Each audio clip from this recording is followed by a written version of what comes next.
Hello everyone, you're welcome back to my YouTube channel. You're welcome back to Ireland Academy. It's really been a while. I have been away for such a long time, and I really want to take this time to appreciate everyone who reached out to me while I was away. Thank you so much. It keeps me going. It makes me understand that yes, some people are actually enjoying my videos and they are learning a lot from my video. So the good news is that I have been away for good. I have been away learning, unlearning, and relearning. I just completed a program and I must share my certificate with you. Advancing Learning Through Vision Patient-Centered Neuro-Optometry Examination. So this was part of the things I was working on last year. So I equally started my PhD program last year and it took a lot of my time. So that was why I took this long break. But right now I'm happy to be back. So you'll be seeing more of me right now, and all the questions that some of you have sent to my email, I will be answering them moving forward. So please bear with me. So having said that, we're going to dive into today's video, and in this video we'll be talking about case history in optometry practice as well as good communication skills, because you can't have case history taken without good communication skills. It's been proven that patient satisfaction is directly linked to good communication, right? You'd want to let your patient know the diagnosis, the prognosis, the treatment plan, the prevention strategies in layman's terms, right? And also, good communication skills makes you the preferred optometrist. Your patients would always want to come back to you, and your patients would always refer his or her family members to you, right? Now, you wouldn't want to let your patient leave your consulting room feeling unsure of what you have done, or feeling confused, or having the feeling that you actually rushed through the process. So make time for your patient, explain in simple terms your findings to your patient. So having said that, today we'll be looking at good case history taken in optometry practice. So this video is actually going to come in series because it's a lot. We're going to be looking at a lot. Case history is very important, and it's like the bedrock of your patient's experience and the bedrock of your recommendations and treatment plans. And this actually takes a long time to master the art. Now, in this video, we're going to be looking at basic case history. So we want to assume that the patient we're going to be looking at in this video is a patient who comes in for a routine eye examination without any complaints at all. And then after that, the next series will talk about more complex case history taken. So when your patient comes into your consulting room, you need to warmly welcome your patient, because sometimes your patient is anxious. Your patient is anxious of your findings at the end of your test. Your patient is anxious of being told that he or she has glaucoma, or being told that he or she would have to wear glasses. So your patient is dealing with a lot, and some patients are even coming in angry, right? So you need to warmly welcome your patient, make your patient to feel at home, and then you introduce yourself to your patient. This is very important. Having said that, you get seated at about 1 meter from your patient at the same eye level. Then you maintain a relaxed but attentive posture and slightly lean forward to your patient if you want to, if that makes you comfortable, right? So when your patient is talking, you are meant to be writing, but I wouldn't want you to disconnect from your patient, okay, and just focus on writing. You write, and then you also maintain eye contact with your patient. If you have to abbreviate some things, you can, but you shouldn't use your own abbreviation. There are some standardized abbreviations that are allowed in optometry practice.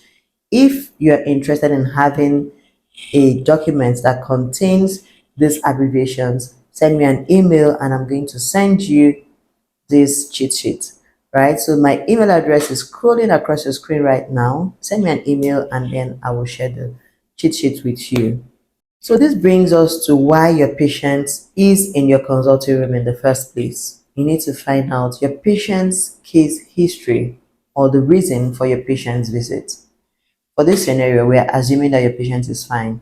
We are assuming that your patient has no oculovisual problems. Your patient is just here for a routine eye examination. So make sure you ask open-ended questions. Don't ask closed-ended questions. Closed-ended questions are questions that require a yes or a no answer, right? So you can ask a question like, so what brings you here today? Or what's the problem with your eyes? So as your patient is talking, you have to write what your patient is saying, most times in the patient's own words. When you don't document, it's assumed that the question wasn't asked. So do well to ask questions and document every single thing, whether positive or negative. And good documentation also helps you when there are lawsuits, okay? It protects you, so make sure you write.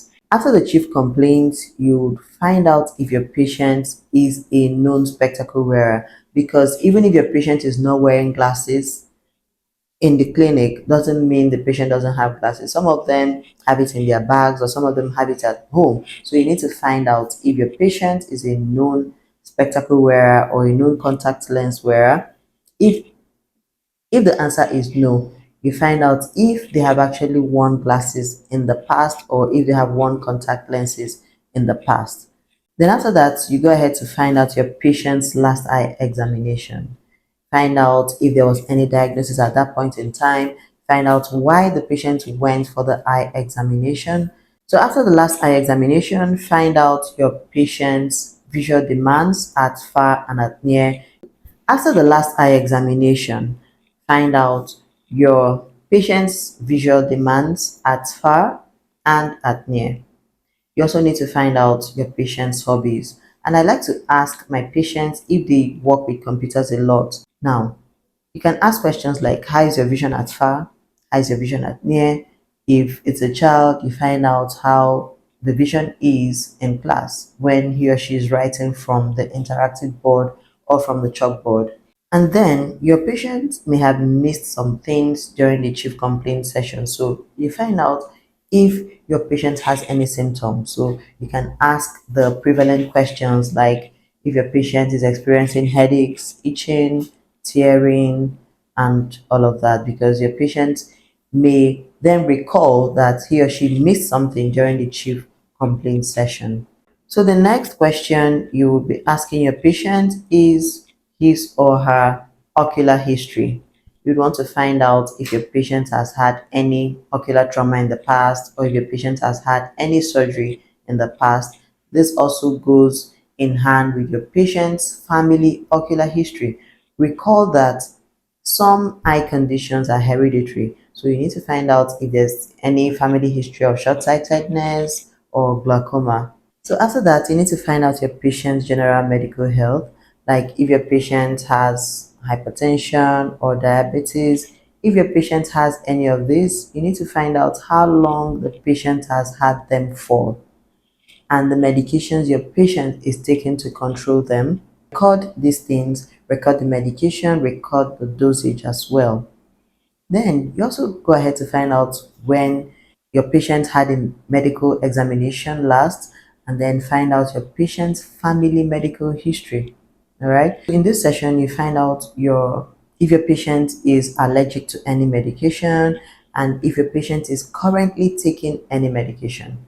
All right. So even if your patient is fine, it's also good to find out if he or she is on any medication, even if it's supplements, right? So find out all these things, and you know that there are some medications that have adverse effects on the eyes. So after this, you summarize your case history to your patients because you want to find out if you missed anything at your point of documentation. So when you summarize, your patient tells you if you missed anything or your patient tells you if you are actually on point. Okay, so I'm going to be showing you how to record your case history in subsequent videos. So stick around and follow me as we go through this journey of case history series. So if you enjoyed this video, do well to like, share, comment, and subscribe. See you in my next video.